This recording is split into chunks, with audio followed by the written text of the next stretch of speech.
নমস্কার, কণিকাজ daily life আরেকটি ব্লগে সবাইকে স্বাগত জানাই। এই যে আমরা আজকে খুব সুন্দর একটি জায়গায় ঘুরতে যাচ্ছি। ওর বাবা দেখুন সবার আগে একদম হনন করে হেঁটে চলেছে, এরকমই সবসময় আমাদের আগে আগে হেঁটে চলে যায়। আমরা এবার মেট্রো স্টেশনে এসে হাজির হয়ে গেলাম। এই যে আমাদের সামনে একটি ট্রেন দাঁড়িয়ে আছে, কিন্তু এই ট্রেনটি আমরা যাব না। মেয়ে আপনাদেরকে একটু হাই করে দিল। ট্রেনটি যাবে দমদম, আমরা যাব দক্ষিণেশ্বর, সেই জন্য এই ট্রেনে উঠে আমাদের কোনো লাভ হবে না। ট্রেনটি আমাদের সামনে থেকে ছড়ে চলে গেল, আর অন্য দিক থেকেও আরেকটি ট্রেন কিন্তু এসে হাজির হলো। ট্রেন দেখতে দেখতে অনেকটা সময় কেটে গেল। আমরা বেশ স্টেশনের মধ্যে একটু ঘোরাঘুরি করলাম, একটু ভিডিও করলাম, বেশ ভালোই লাগছিল। ট্রেন স্টেশনটা একদমই পরিষ্কার পরিচ্ছন্ন আর ফাঁকা ফাঁকা। এই যে দেখুন আমি আর মেয়ে আর ওর বাবা অন্যদিকে দাঁড়িয়ে আছে। এবার আমাদের ট্রেন চলে আসলো, ওর বাবা কিন্তু আগে আগে উঠে পড়লো। এবার ট্রেনে আমরা উঠে বসলাম, ওর বাবা বসেছে অন্য সাইডে, আমরা এক সাইডে বসেছি। এবার দক্ষিণেশ্বর যেতে বেশ অনেকটা সময় লেগেছিল। দেখুন ট্রেনের ভেতরটা একদম সোজা, আপনারা দেখতে পাচ্ছেন কত সুন্দর দেখতে লাগছে। আর এটা এসি ট্রেন ছিল বলে খুবই আরাম লাগছিল। আর মেয়ে জানলা দিয়ে খুব সুন্দর একটি ছবি তুলেছে। দেখুন বাইরে মেঘটা কত সুন্দর ভেসে বেড়াচ্ছে। মেয়ে দেখে তো অবাক, মেয়ে বলছে মা আমি একটু ভিডিও করে নিচ্ছি, দেখতে খুবই সুন্দর লাগছে। দেখতে দেখতে এই যে আমরা দক্ষিণেশ্বর স্টেশনে পৌঁছে গেলাম। এবার ট্রেন ছেড়ে আমরা এই স্কাই ওয়াক দিয়ে হেঁটে যাচ্ছি। আমরা কিন্তু অনেক বছর আগে এসেছিলাম, তখন কিন্তু এরকম ব্যবস্থা ছিল না। আমরা ট্রেনে করে এসেছিলাম, অনেকটা রাস্তা কিন্তু হাঁটতে হয়েছিল। আর এর ওপর দিয়ে হাঁটতে কিন্তু বেশ ভালোই লাগছিল। আর চারিপাশটা কত সুন্দর খোলা, এখানে দাঁড়িয়ে দেখছিলাম অনেকে কিন্তু ছবি তুলছিল, বেশ মজাও লাগছিল। এবার যেতে যেতে এর মাঝখানে কিন্তু অনেক রকম স্টল, এই যে এখানে অনেক রকম স্টল বসিয়েছে। পুজোর সব সামগ্রী কিন্তু এখানে পাওয়া যাচ্ছে। এখানে পুজোর ঝুড়িগুলো বলছিল 20 টাকা করে, এরও ওপরে আছে। দেখুন আচারের দোকান, আর সামনেই দেখুন লোহার গেটের মধ্যে কত সুন্দরভাবে একটা দক্ষিণেশ্বর মন্দির তৈরি করে। এটা দেখতে কিন্তু অসাধারণ লাগছিল, খুব সুন্দর লাগছিল। এবার আমরা ওখান থেকে নেমে একদম মন্দিরের সামনে দেখুন একটা বিল্ডিংয়ে এইভাবে রামকৃষ্ণ দেবের মূর্তি তৈরি করা আছে। এবার আমরা হেঁটে হেঁটে চারিপাশটা একটু ঘুরে নিচ্ছি, দেখছি কোথায় কি আছে। এই যে ওর বাবা সবসময় আমাদের আগে আগে হেঁটে যাচ্ছে। আর ওই যে দূরে স্বামীজির মূর্তি, খুব সুন্দর কিন্তু দেখতে লাগছিল। আমার মেয়ে তো প্রথমে দেখে চিনতেই পারিনি, ও বলছিল মা এটা কে? আমি বললাম কেন, এটা তো স্বামীজির মূর্তি। বলে পাগড়ি নেই। এবার দেখুন আমরা পুজোর জন্য এখান থেকে ডালা কিনতে এসেছি। এখানে কিন্তু প্রচুর দোকান, দোকানগুলো থেকে এত হাঁকাকি করছিল, সব মনে হচ্ছিলো যে সব দোকানে একবার করে ঢুকি, কিন্তু না, যে কোনো একটা দোকান থেকে আমরা নিলাম। এই যে এখানে 50 টাকার একটা ডালা নিয়েছি, আর এখানে সব মিষ্টি সাজানো আছে কত সুন্দরভাবে দেখুন। এবার পুজোর ডালাটা আমাদেরকে দিয়ে প্রথমে আমাদের একটু জল দিল, জল দিয়ে হাত ধুয়ে নিয়ে এবার পুজোর ডালাটা নিয়ে ওর বাবা রওনা দিল। এই দোকানে কিন্তু আমরা জুতো রেখে দিয়েছিলাম। এবার খালি পায়ে আমরা মন্দিরে ঢুকছি, কিন্তু মন্দিরে ঢোকার আগে একটা বিপত্তি হলো। কারণ মন্দিরের গেটে বারবার বলে দিচ্ছিল আপনাদের সঙ্গে মোবাইল থাকলে আপনারা কিন্তু রেখে যাবেন, মোবাইল ব্যাগ নিয়ে কিন্তু মন্দিরে ঢোকা যাবে না। সেই জন্য আমরা লাইনে ঢুকিয়েও আবার লাইন থেকে বেরিয়ে আসলাম।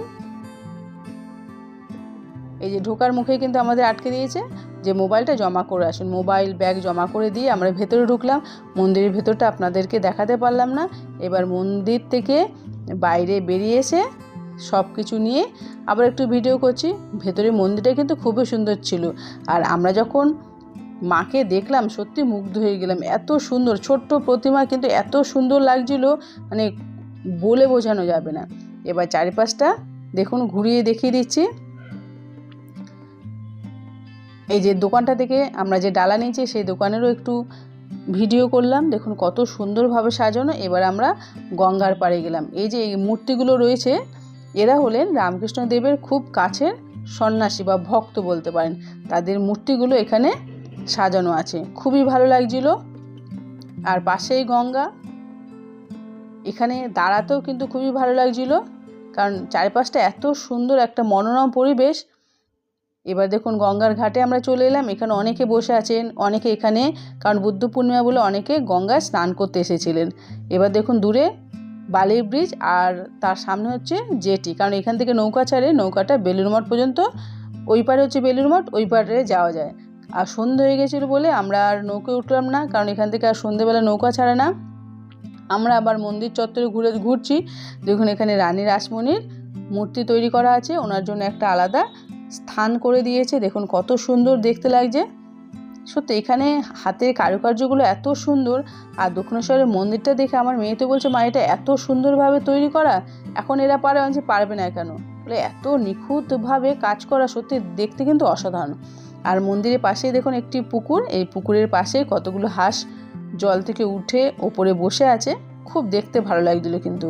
আর এই যে দেখুন জলের মধ্যে মন্দিরে ছায়া পড়েছে, এটাও কিন্তু দেখতে অসাধারণ লাগছিলো। দেখুন সন্ধ্যের আগে আগে কত সুন্দর দেখতে লাগছে, যে লাইটগুলো জ্বলে উঠেছে, মন্দিরটা কিন্তু একদম চকচক করছে, সত্যি খুবই সুন্দর লাগছিলো দেখতে। যারা যারা দক্ষিণেশ্বর ঘুরতে যাননি তারা কিন্তু অবশ্যই একবার হলেও এই মন্দির দর্শন করে আসবেন, মাকে দর্শন করে আসবেন, দেখবেন মন একদম ভালো হয়ে যাবে। আর চলুন আপনাদেরকে একটা খুব সুন্দর জায়গায় নিয়ে যাচ্ছি, যেটা দেখলে আপনাদের মনটা আরও ভালো হয়ে যাবে।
তো বন্ধুরা কেমন দেখলেন এই লাইট অ্যান্ড সাউন্ডটা অবশ্যই কমেন্টস করে জানাবেন।